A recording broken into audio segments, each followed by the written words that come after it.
You ask Tiger to solve. This deals with linear equations with one unknown. The final result is x equals -6. Let's solve it step by step. Simplify the expression.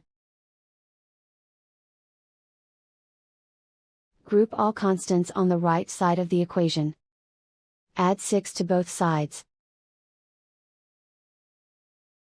Simplify the arithmetic.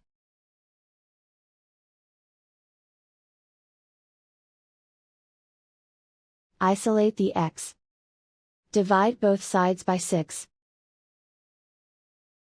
Simplify the fraction.